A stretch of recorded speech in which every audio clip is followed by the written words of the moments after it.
사실 그동안 우리나라는 지진 안전지대다 이런 인식이 있었잖아요. 근데 이제는 그게 좀 무색해진 게 아닌가 싶은 게 올해 5월 3일까지 한반도의 지진 발생 횟수가 20회나 되더라고요. 네, 그렇습니다. 심각한 지진은 아니었지만 앞으로 더 큰 피해가 찾아올 수 있다는 불안감을 주기에는 충분한 횟수이지 않나 싶어요. 맞습니다.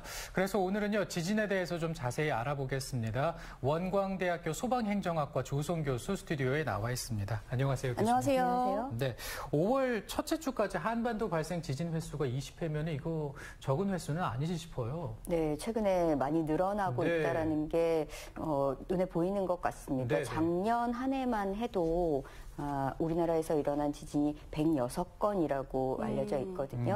그중에서도 이렇게 예년 평균과 비교를 해보면 한 50% 정도 늘어난 수준이다 해서 최근에 많이 늘어나고 있는 것은 사실인 것 같고요.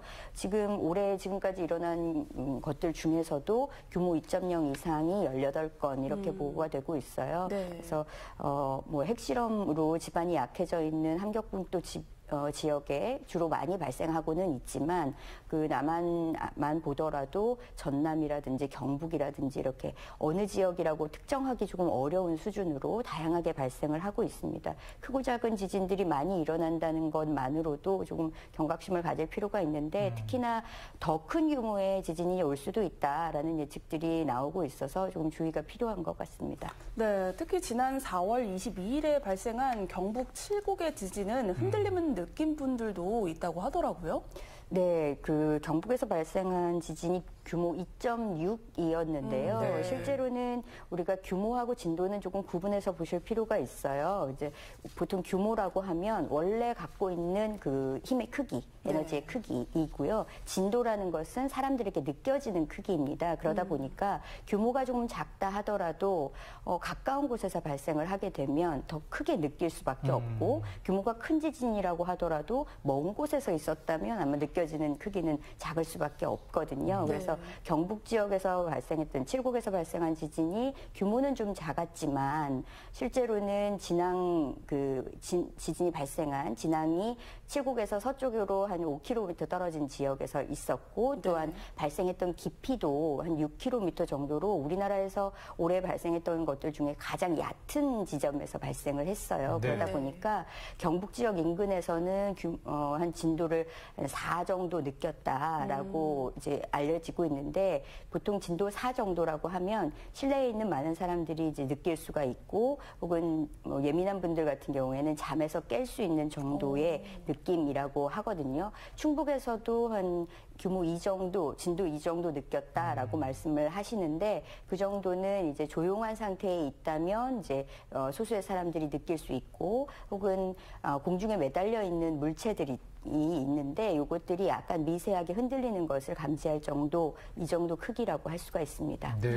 요즘은 지진이 나면 재난 문자도 오고 해서 그런지 뭔가 체감상 우리나라에도 지진이 더 많이 일어나는 것 같은 느낌이 들거든요.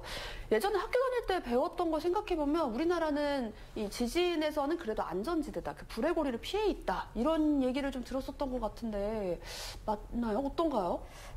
지금 말씀하신 이 불의 고리라고 하는 것이 실제로는 이제 그 태평양을 중심으로 세계 지도를 이렇게 펼쳐놓고 보시면 아르헨티나 아래쪽에서부터 시작해서 칠레 서쪽 그리고 미국 서해안 알루잔 열도 일대 지나서 일본, 대만, 인도네시아, 뉴질랜드 이렇게 내려가는 이렇게 동그랗게 생긴 하나의 이제 조산대를 의미를 하거든요. 그래서 환태평양 조산대 혹은 불의 고리 이렇게 하는데 여기에 그 대륙보다 더 깊은 두께의 판이라는 것이 7개가 이렇게 맞물려져 있습니다. 이 지역에. 그러다 보니까 보통 우리가 화산이나 지진이 발생하는 지역들이 이런 판의 경계부 거기가 이렇게 서로 밀려 들어가면서 힘을 받아서 이렇게 발생하는 것들인데 이 지역이 이제 세계에서 일어나는 활화산이나 휴화산 포함해서 화산의 한 70% 정도 그리고 또 그 지진의 경우에도 한 80에서 90%가량이 이 지역 그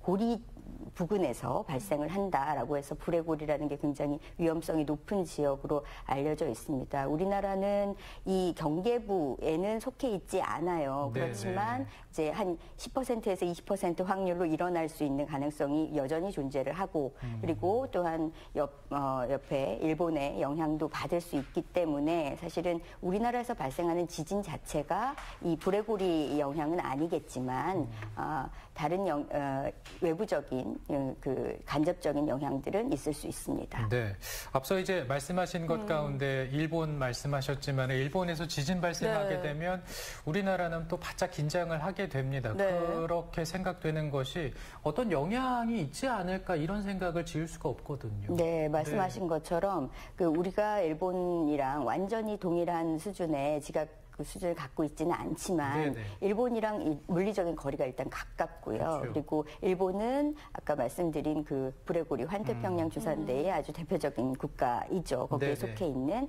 그러다 보니까 그 간접적인 영향을 받는다라고 하더라도 그 수준이 어떤 경우에는 2005년에 뭐 그 일본 서해안에서 지진이 발생했을 때 우리 부산에서도 꽤 심한 흔들림을 느꼈다 하는 정도의 영향들이 반드시 존재를 하고요. 그리고 동해안의 경우에는 수심이 또 깊잖아요. 그렇기 때문에 이 지진 이후에 지진 영향으로 발생하는 쓰나미, 지진해일의 가능성도 여전히 있습니다. 그래서 간접적인 영향이라 하더라도 우리에게는 그 지진해일이라든지 다른 영향들의 피해가 있을 수 있는 가능성이 여전히 크다고 할 수가 있습니다. 네, 그렇다면 해일이나 쓰나미가 위험한 상황이 되면 해안가에 거주하시는 분들은 어떻게 하면 좋을까요? 네, 우선은 지진을 느꼈다 혹은 지진에 대한 경보가 있었다라고 하면 해안가에서는 그 지진의 일이 올 수 있다라는 생각들을 먼저 하셔야 할 것 같고요. 최대한 빠르게 이 지역을 벗어나는 것이 중요한데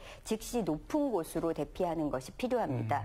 그래서 뭐 피할 시간이 없다라고 하면 주변에 뭐 철근 콘크리트로 된 튼튼한 건물 3층 이상 높이 정도 되는 곳으로 이동을 하신다라고 생각을 하시고 높은 언덕이라든지 야산이라든지 이런 곳으로 먼저 대피를 하는 것이 중요하겠고요.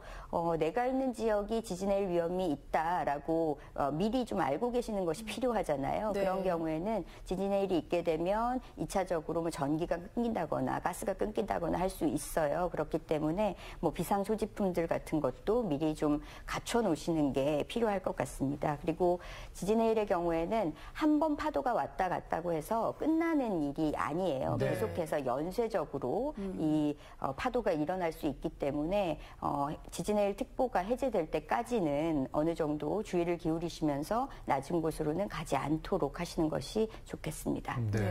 그리고 저는 사실 이 지진 체험을 해봤거든요. 충북 안전수영원에서 진도에 따라서 느껴지는 그게 생각보다 가상이지만 체험해보니까 깜짝 놀랐어요.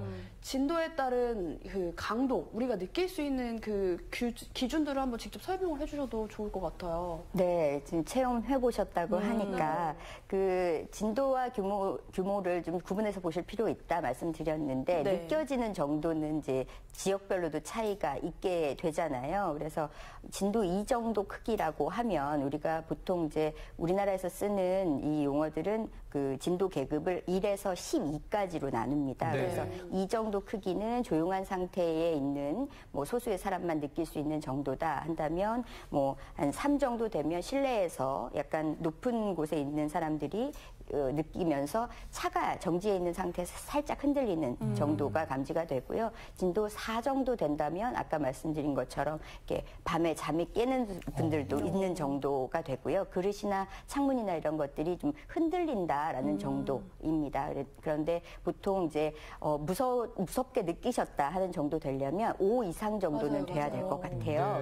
진도 5 정도가 되면 이제 뭔가 쓰러지거나 넘어지거나 깨지거나 부러지거나 하는 일들이 이제 일어나게 되거든요. 우리가 휩쓸려서 넘어지는 일들이 생기는 것은 5 이상의 강도다라고 생각하시면 될 것 같고 진도가 9 이상 정도 됐다라고 한다면 이제 건물이 어느 정도 상당하게 피해를 입는다든지 부서진다든지 하는 정도의 크기가 됩니다. 네, 지금 이제 진도의 강도에 대해서 또 어떤 점이 다르게 느껴지는지 좀 설명을 해주셨는데 이렇게 좀 살다가 우리가 흔들림? 이런 걸 좀 느끼게 된다면 잘 대처를 해야 되는데 어떻게 하는 게 좋을까요? 네, 실제로 이제 지진이 발생했을 때 진도 5 이상 정도를 감안하신다면 우리가 많이 알고 계시는 흔들림이 있으면 탁자 밑으로 대피하세요 하는 정도가 되거든요. 그럴 때는 흔들리지 않도록 탁자 아래로 들어가서 탁자 다리를 붙잡는다든지 해서 좀 멈춰 있으실 필요가 있고요. 그리고 잠깐 이제 흔들림이 멈추는 순간이 있습니다. 이럴 때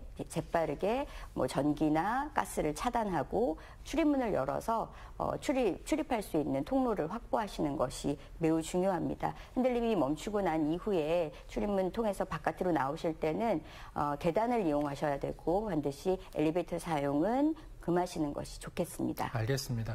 마지막으로 우리가 이제 지진으로부터 안전하기 위해서 좀 알아두면 좋을 것들 좀 정리를 해주시죠. 네.